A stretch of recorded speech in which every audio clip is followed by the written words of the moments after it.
امید ہے سرکار قدموں میں بلائیں گے،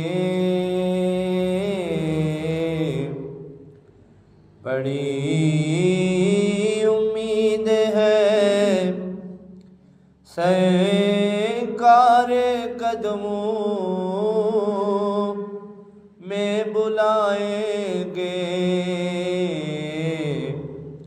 کرم کی جب نظر ہوگی مدینے ہم بھی جائیں گے،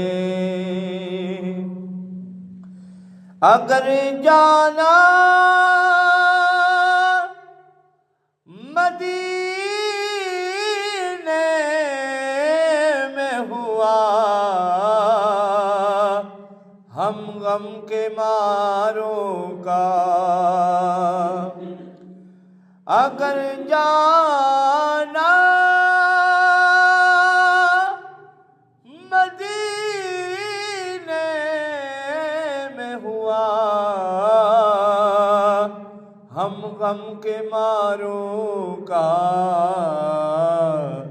مکینے گنبد حضرا کو حال دل سنائیں گے،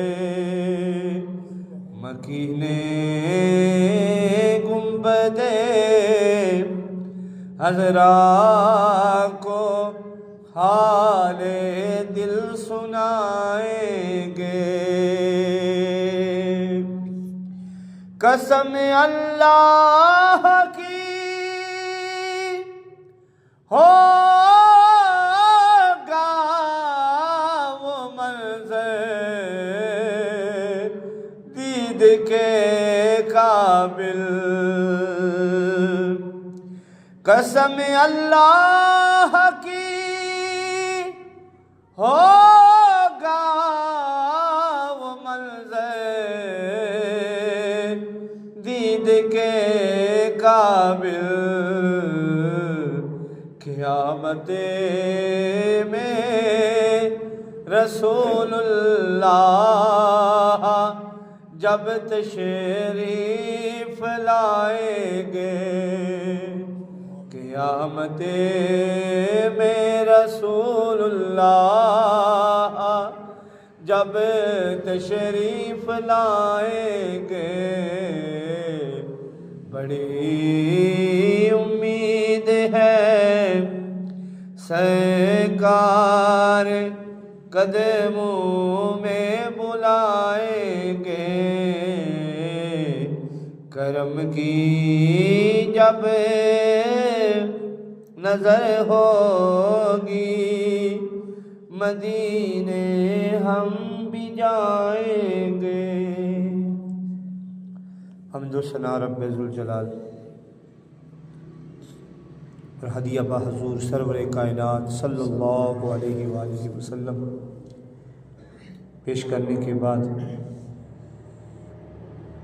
حضرات محترم، جو میں نے آیا کریمہ پڑھنے کا شرف حاصل کیا، یہ 12 نمبر 14 ہے، سورۃ النحل کی آیت نمبر 97 ہے۔ اس میں اللہ تعالیٰ نے ارشاد فرمایا کہ جو بھی نیک عمل کرے، مرد ہو یا عورت ہو، اور وہ مومن ہو، تو ہم اسے پاکیزہ زندگی عطا فرماتے ہیں۔ من عاملہ، جو بھی نیک عمل کرے، صالحا من ذکر او انثی، مردوں میں سے یا عورتوں میں سے، وہو مؤمن، اور وہ مومن ہو، فَلَنُحْيِيَنَّهُ حَيَاةً طَيِّبَةً، تو ہم اسے پاکیزہ زندگی عطا فرماتے ہیں۔ آگے آیت کریمہ ہے وَلَنَجْزِيَنَّهُمْ أَجْرَهُمْ بِأَحْسَنِ مَا كَانُوا يَعْمَلُونَ، اور ہم یہ جزا دیتے ہیں، بدلہ دیتے ہیں ان کاموں کا جو وہ کرتے رہے ہیں۔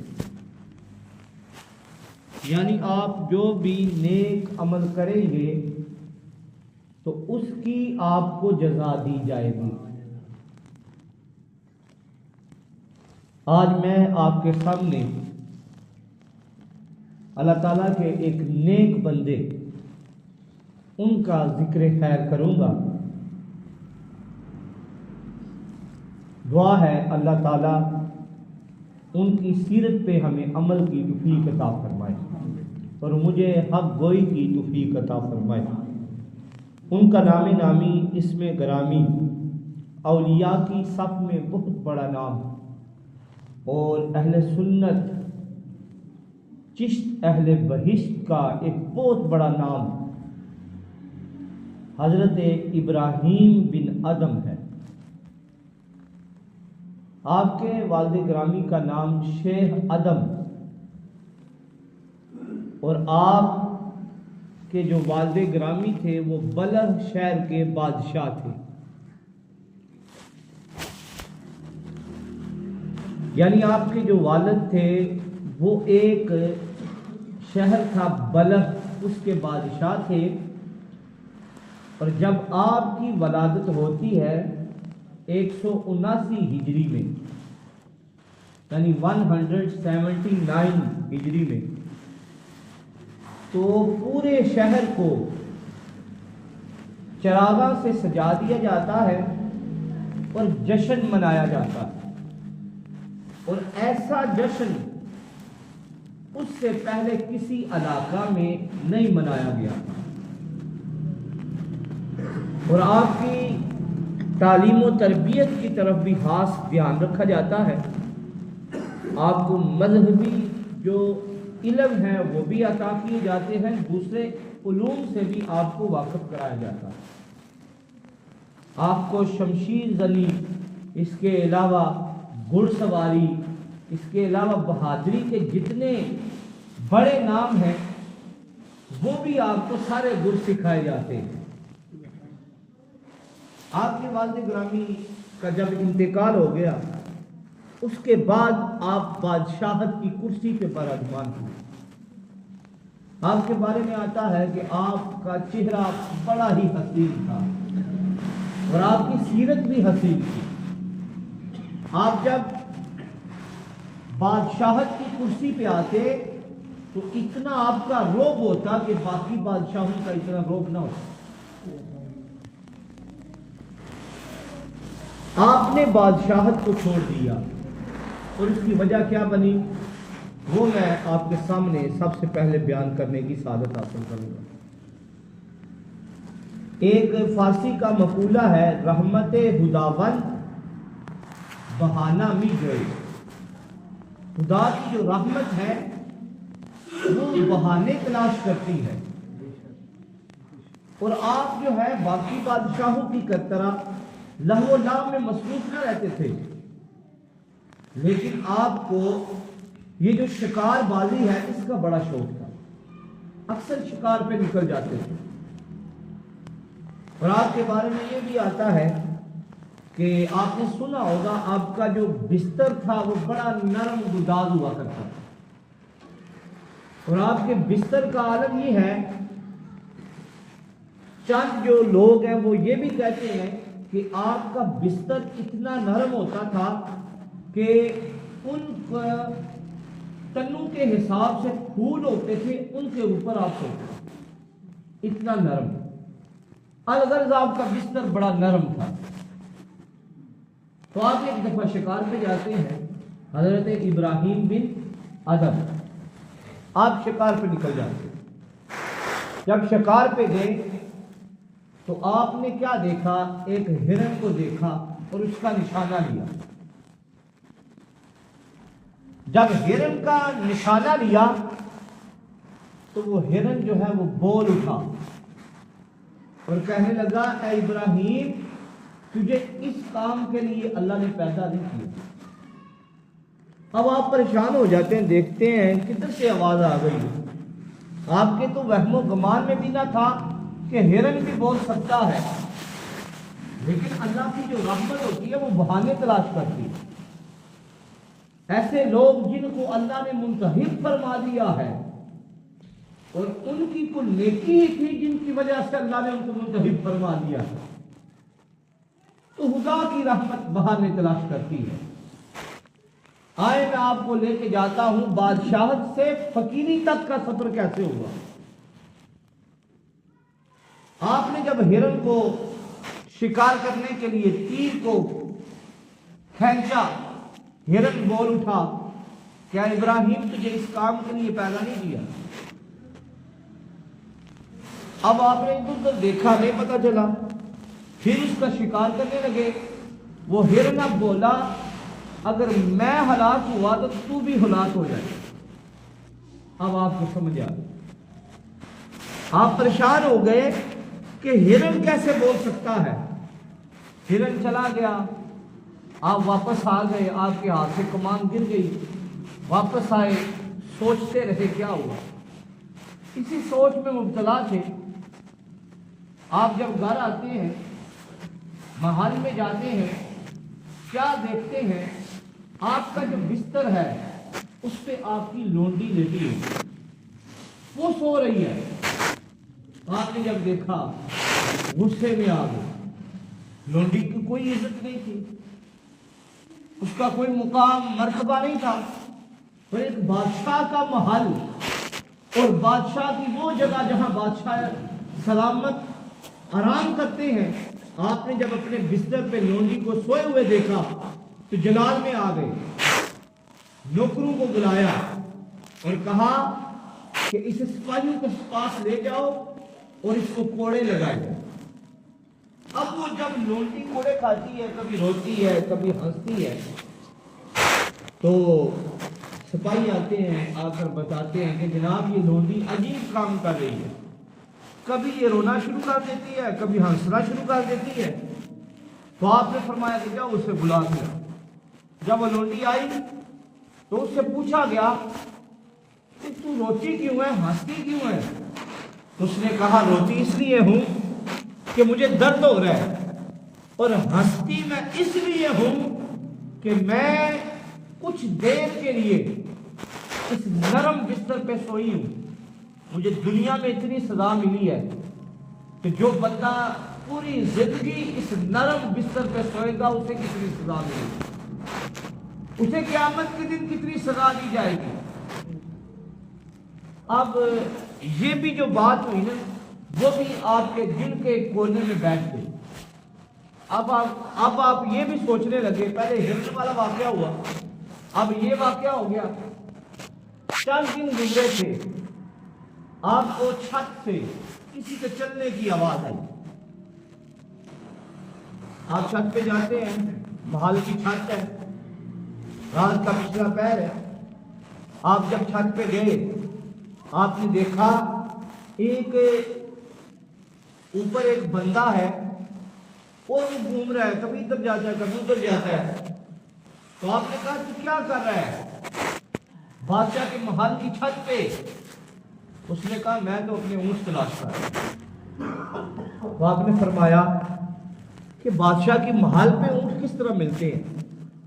وہ تو کہیں صحرا میں ہوں گے، ویرانے میں ہوں گے۔ تو وہ بندہ کہنے لگا کہ جب بادشاہ کے محل کے اوپر اونٹ نہیں نہ ملتے تو نرم بستر پہ سونے سے اللہ بھی نہیں ملتا۔ اب یہ بھی جو چوٹ تھی آپ کے دل پہ لگی۔ کچھ دن گزرے تھے، آپ اپنے تخت پہ بیٹھے ہوئے تھے، کیا دیکھتے ہیں؟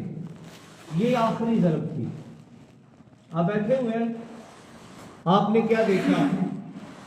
ایک پھٹے پرانے کپڑے پہنے ایک فقیر دربار کو چومتا ہوا آیا اور آپ کے ساتھ تخت پہ بیٹھ گیا۔ آپ کے ساتھ تخت پہ بیٹھ گیا۔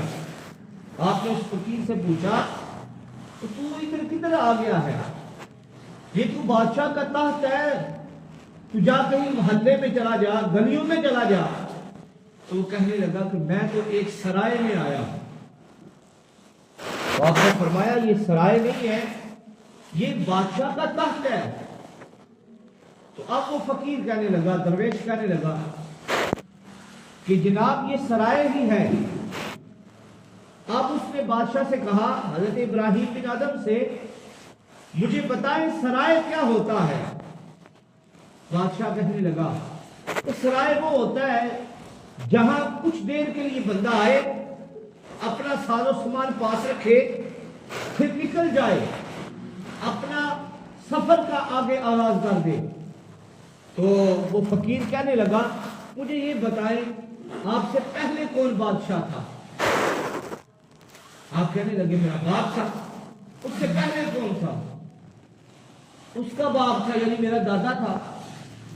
تو وہ کہنے لگا کہ یہ زندگی کا یہ سفر ہے، یہ دنیا ایک سرائے کی طرح ہے۔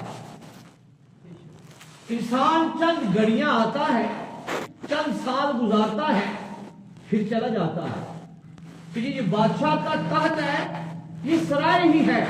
میں سرائے میں آیا ہوں، آپ سے پہلے آپ کا باپ تھا، اس سے پہلے آپ کا دادا تھا، تمام نے اپنی عمریں گزارنی اور چلے جانا۔ تو کامیاب وہی ہوگا جس نے اپنی زندگی کو اچھے طریقے سے گزارا ہوگا۔ اب جب وہ فقیر چلا گیا درویش، آپ اس کے پیچھے دوڑے اور کہنے لگے کہ مجھے بتائیں اصل زندگی کیا ہے؟ تو وہ کہنے لگا میری اور آپ کی پہلے بھی ملاقات ہو چکی ہے۔ تو آپ سوچنے لگے میری اور آپ تمہاری ملاقات پہلے نہیں ہوئی، یہ پہلی بار ملاقات ہے۔ اس نے کہا میں آپ کے محل کی چھت پہ بھی آیا تھا۔ تو اس نے پوچھا، بادشاہ نے، حضرت ابراہیم بن آدم نے، تو اپنا نام تو بتا۔